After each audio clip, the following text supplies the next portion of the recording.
אני דוד, ואני גר בגילו, ואני לומד בארץ הצבי, שזה נמצא בגילו. קוראים לי שרה מוטביילו, אני בת 15, אני גרה בקריית מנחם, ואני לומדת בבית ספר ליד"ה.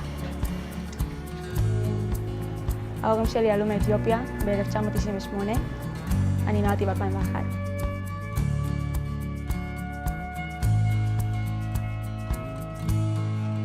הוא מאוד מוזיקלי מאז שהיה קטן, אני ככה הרגשתי, אבל לא עשינו עם זה שום דבר. כאילו יודעת, לחץ כלכלי וכל הסביב, אין בדיוק כסף לדברים האלו.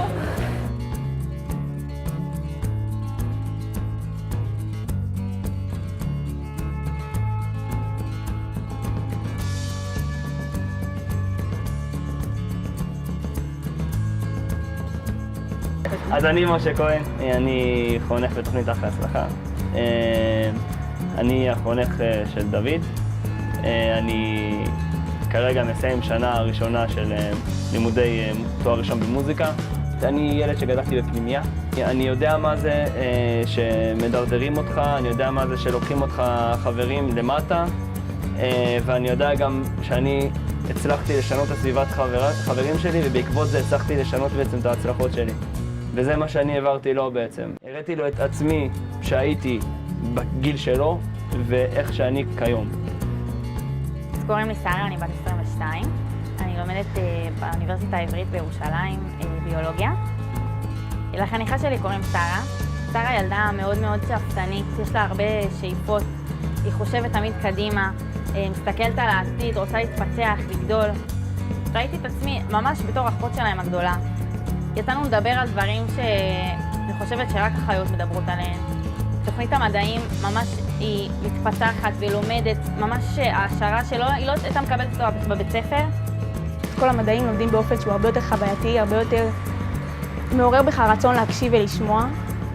נגיד בתחילת השנה אני הייתי כאילו ממש בקושי לומד, פחות מתפקד בלימודים.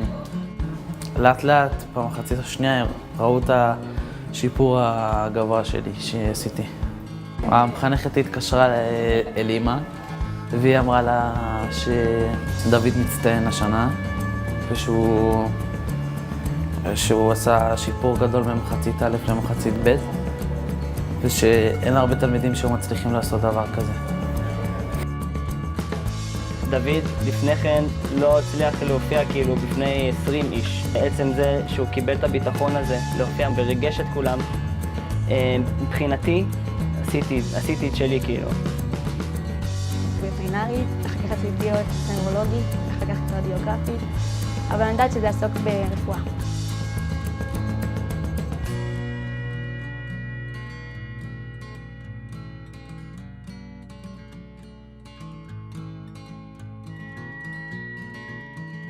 איזו הרגשה טובה יותר יש מלהגשים לעצמך את החלום?